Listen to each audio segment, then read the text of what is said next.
28 kompanive të cilat kanë për veprimtari importimin e kafshëve të gjalla ju pezulluan licencat e importit. Nga Agjencia Ushqimit dhe Veterinaris, Kiksit i thanë se këto masa u morën pas mospërputhjes së të dhënave të numrit të kafshëve që u importuan për therje dhe atyre që u therën. Megjithatë, bizneset të cilat u penalizuan i cilëson këto masa si të pa baza dhe të pa drejta. Madje Muhamet Bunjaku nga kompania Meli SHPK tha për Kiksin se nuk ka pranuar asnjë vendim zyrtar për pezullim nga AUFKO, ani pse kompania e tij është e përfshirë në listën e operatorëve të pezulluar. Po na kena vazhduar çdo ditë dhe sot do më vazhdojmë me importu. Asnjëherë nuk kena pas ndaj pezullim të lejes të importit. Çdo ditë kena importuar nga Bashkimi Evropian, çdo ditë. Nuk kam pranuar deri tani ndonjë vendim për pezullim nga Agencia e Ushqimit dhe Veterinës. Mirë po, arsye ty është ajo që po thonë ata është pezulluar në lëpshani vendim për me bënë një ankesë, mirë po nuk është pezulluar.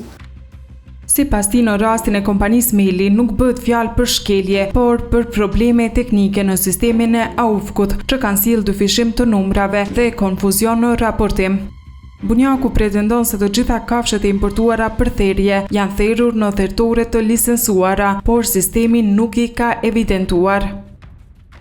Sigurisht që po, që është dyfishu. Kjo është arsyeja edhe pse unë kam kërku me marrë takim me përgjest e AUFKO-t, ku i kam sjell kontabilistat e shpedicionit me tregu që sa ka pas import dhe sa copa kreri ka pas për therje. Ajo pse ka dalë numri 6000, sa ka dalë tash nuk e di sa është ajo. Ajo është veç shkaqe teknike ose çfarë diun e Agjencisë të Ushqimit dhe Veterinës. Ai paralajmëron se do të padesë agjencinë për dëmtim të imazhit dhe përfshirje të padrejtë në listën e kompanive të pezulluara. Unë do t'i padesë Agjencinë e Ushqimit dhe Veterinës që më kanë shti në atë listë me këta, kam avokatin e firmës ku do t'i bëj padi AUFKO-t pasi që më kanë shti në këtë listë bashkë me 28 kompani tjera, që në rast unë nuk kam vendim për pezullim. Naser Bunjaku, pronari kompanisë OAN 2023 SHPK, i tha Kiksit se licenca e importit ju pezullua sepse rezultoi se 135 krerë gjethe që ishin importuar nga kompania e tij për therje nuk ishin therrur. Sipas tij, këto kafshë të cilat kishin 10 ditë që ishin importuar, ishin në proces pritjeje për therje në bazë të kërkesave të blerësve dhe nuk kishte asnjë shkelje. 135 krerë në fond.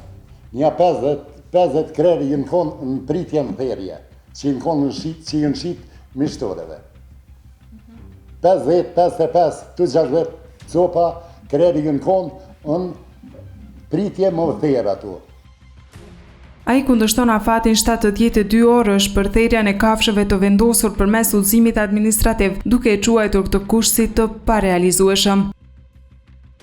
Qa kafshë që ju thënë, për Madzije, për Macedon, për Kroacije, për ka mos që për vjen, për 3 ditë në vjen kamioni me kafshë, e thët 72 orë me prej kafshën, qatë kafshë nuk është e lejume me prej, ata që duhet me di që janë si veterinë.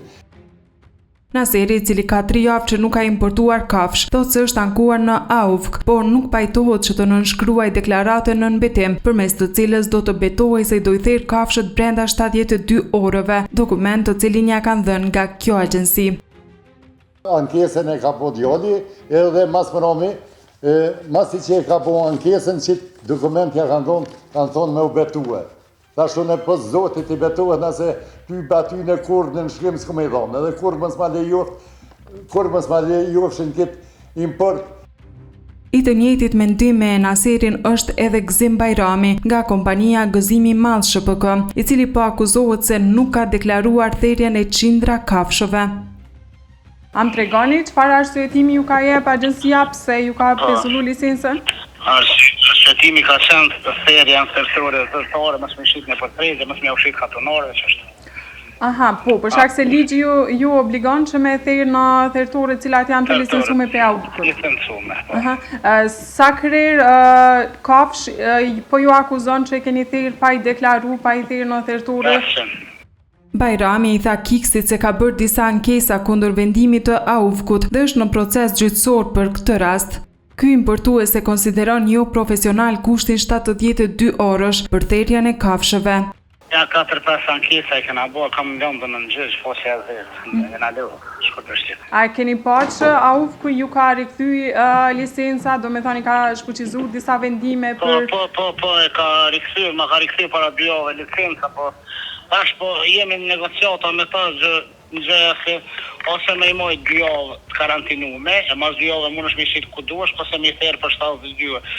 72 orë me i therë në kokë kur farë, mundësi edhe që ai që s'din çka është mishi, se për 72 orë kur të vinë gjoja prej rrugës që bojnë 2 ditë, ato e qesin mishin e zi sikur qenit. Samin Reca, përfaqësuesi i kompanisë Nresa LLC, e cila ndodhet e 27-ta në listën e operatorëve të pezulluar, i tha Kiksit se biznesit të tij nuk i është tërhequr licenca, por i është dhënë një vrejtje për vonesë në therrjen e kafshëve.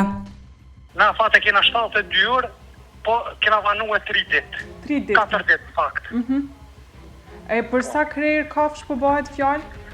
Po fjalë për dema. Për sa pika për therrje. Sa copa, sa krerë? Po për 30 krere.